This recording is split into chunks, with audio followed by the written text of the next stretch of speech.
Seja bem-vindo ao canal Power News. Vamos ao boletim de hoje.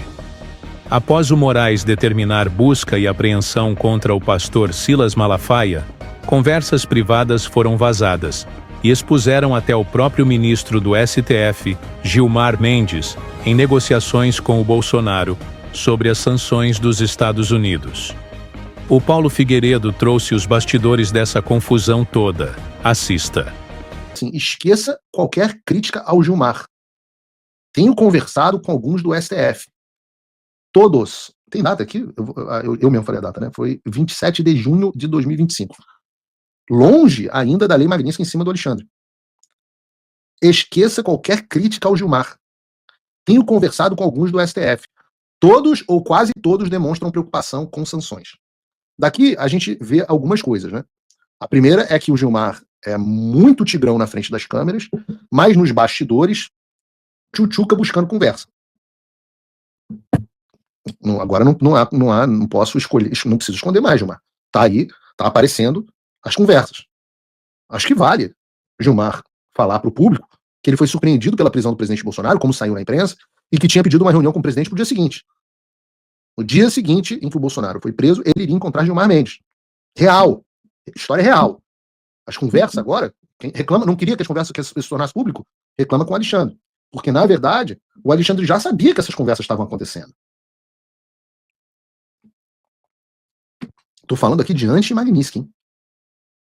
Algum tempo depois, no dia 7 de 2025, o Eduardo encaminhou algumas mensagens ao Jair Bolsonaro falando sobre o pronunciamento que o Trump havia feito em defesa do Jair, que tinha acabado de acontecer, e também sobre a anistia. E o Eduardo disse assim: Eduardo Bolsonaro, Trump sobre o Bolsonaro, estarei observando a caça às bruxas, Jair Bolsonaro e suas famílias e milhares de apoiadores de perto. Aí o Eduardo diz assim: se a anistia light passar, a última ajuda à vida do Trump dos Estados Unidos terá sido o posto do Trump. Eles não vão mais ajudar.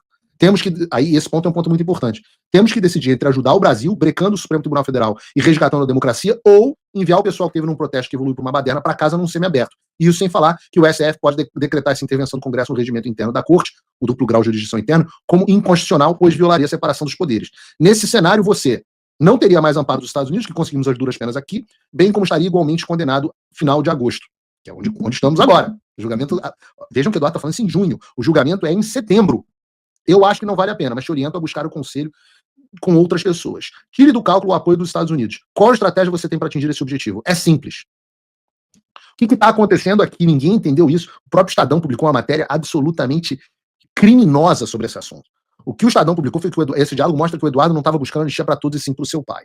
Vamos usar os fatos, a hora de trazer ao público a explicação sobre o que vinha acontecendo. Neste momento, o Congresso ainda não tinha ido para o recesso.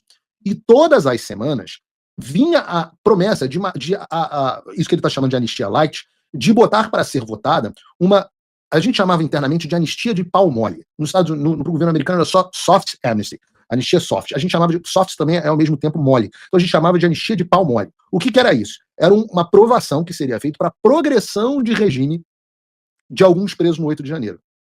Progressão de regime.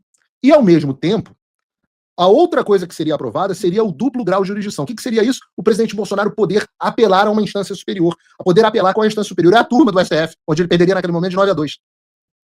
E este acordo estava sendo considerado, para não dizer aceito, este acordo, o Caracu, estava sendo considerado pelo presidente Bolsonaro. Então você tem aqui, neste momento, o presidente Bolsonaro considerando seriamente e orientando o partido nesta direção a apoiar uma anistia de pau mole, que não resolveria o problema do Brasil, não liberaria os presos, atingiria meia dúzia de pessoas com progressão de pena e, para ele, daria simplesmente a possibilidade de apelar no tribunal, que ele perderia certamente. Do outro, você tem o filho falando assim, se você fizer isso, os Estados Unidos vão parar de te apoiar, porque isso para eles é a coisa mais imbecil do mundo. E você vai perder qualquer chance. Não! Nós precisamos de uma anistia ampla, geral e restrita. E isso vai resolver o problema do Brasil. A gente não pode deixar o Brasil refém de meia dúzia de pessoas que fizeram uma baderna ou não, que participaram de um protesto.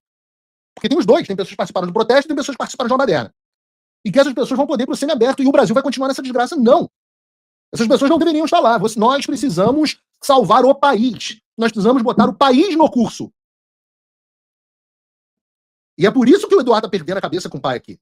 Porque o pai está querendo aceitar mais um acordo Caracu, que é a grande característica do presidente Bolsonaro. E a ida de Gilmar Mendes para conversar com o presidente Bolsonaro, a ida de todos esses caras para conversar com o presidente Jair Bolsonaro, é a certeza de que o presidente aceitaria um acordo Caracu. Claro, os caras passaram anos falando assim, vamos fazer um acordo Caracu, que o Tarcísio convence o presidente e o presidente vai aceitar. Só que neste momento está claro que do lado de cá não vai funcionar mais isso. E é isso que o Eduardo está falando. Então não é que o Eduardo está dizendo, não, só queria uma anistia para o pai. Pelo contrário. O que o Eduardo está dizendo aqui, analfabeta funcional, esqueci o nome da repórter do Estadão, diálogos mostram que o Eduardo só queria uma anistia para o pai. É o oposto, ô jumenta. O que está dizendo esse diálogo é que o Eduardo Bolsonaro queria uma anistia ampla, queria não, quer. É a posição que nós temos aqui dos Estados Unidos e é a posição que nós vamos manter até a última consequência. Nós queremos uma anistia ampla, geral e restrita para pacificar o país. Nós queremos, nas palavras do Eduardo Bolsonaro, nós queremos libertar o Brasil, resgatar a democracia. Não basta libertar o Jair Bolsonaro. Não basta reduzir a pena dos presos e mandar ele para o semiaberto. Não basta. Não vai bastar, porra. Entendam isso. Não adianta vir com proposta de anistia merda. A anistia é ampla, geral e restrita. Igualzinho ao que meu avô promulgou em 79.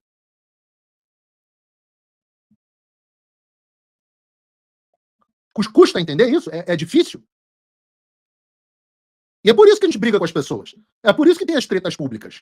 Porque a gente está empurrando as coisas para um lado e as pessoas estão empurrando para os outros, para o outro lado. Isso é em 7 de julho. O Trump tinha se manifestado, mas não tínhamos ainda lei Magnitsky, acho que não tínhamos nem tarifa. Por isso que ele está dizendo. O Trump se manifestou a seu respeito, mas ficou por aí. E a gente estava em Washington trabalhando para que houvesse coisas mais concretas. Eduardo continua. Amanhã eu vou acordar de olho nas redes do Trump, torcendo para que amanhã ele já traga novidades sobre novas ações. Claro, nós estamos ali na iminência das tarifas serem anunciadas. Que, lembrando, eu sempre disse publicamente, a decisão das tarifas foi do presidente Trump, mas nós sabíamos, tinha agendado a reunião com o presidente Trump. A reunião aconteceu no dia 4 de julho.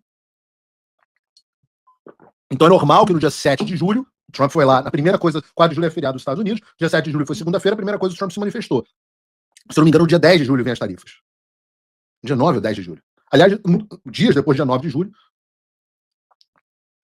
o Eduardo conversa com o Jair sobre a nota que seria publicada em seu nome.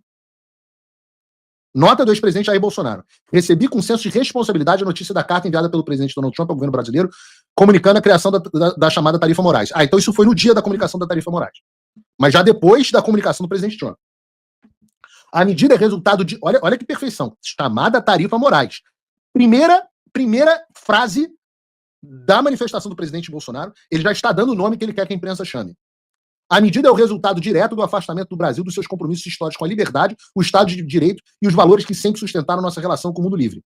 Isso jamais teria acontecido sob meu governo. Alguém falou de economia aqui? Não. O resultado é o afastamento do Brasil com os compromissos históricos de liberdade e Estado de Direito. Aí ele vai. Essa caça às bruxas, termo usado pelo próprio presidente Trump, isso ele manteve na nota dele, não é apenas contra mim. É contra milhões de brasileiros que lutam por liberdade e se recusam a viver sob a sombra do autoritarismo. O que eu tenho pedido no Paulo Figueiredo Show há séculos? Que o presidente pare de dizer essa é uma perseguição contra mim. Eu digo essa é uma perseguição contra você. Eu só estou no caminho das pessoas. O que está em jogo é a liberdade de expressão, de imprensa, de consciência e de participação política. Ele manteve isso. Conheço a firmeza e coragem de Donald Trump na defesa desses princípios e ele já demonstrou mais uma vez que não recua diante de tiranos. Olha que nota perfeita. O Brasil caminha rapidamente para o isolamento e a vergonha internacional. A escalada de abusos, censura e perseguição política precisa parar. O alerta foi dado e não há mais espaço para cinismo ou omissão. Aí, a parte que eu pedi para colocar. Peço ao Congresso... Olha o plano sendo colocado em prática lá atrás, a despeito do presidente Bolsonaro. A despeito. Porque ele não seguiu essa nota na íntegra. Ele tirou a tarifa Moraes e tirou essa parte. Peço ao Congresso Nacional que haja com urgência aprovando uma anistia ampla, geral e restrita. Como primeiro passo para resgatar a normalidade institucional. Ainda é possível corrigir o rumo, mas o tempo está acabando.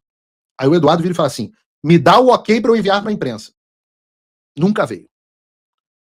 Nunca veio.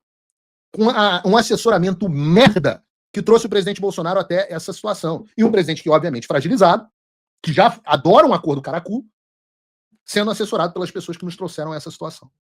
As pessoas que nos trouxeram a esta situação de merda.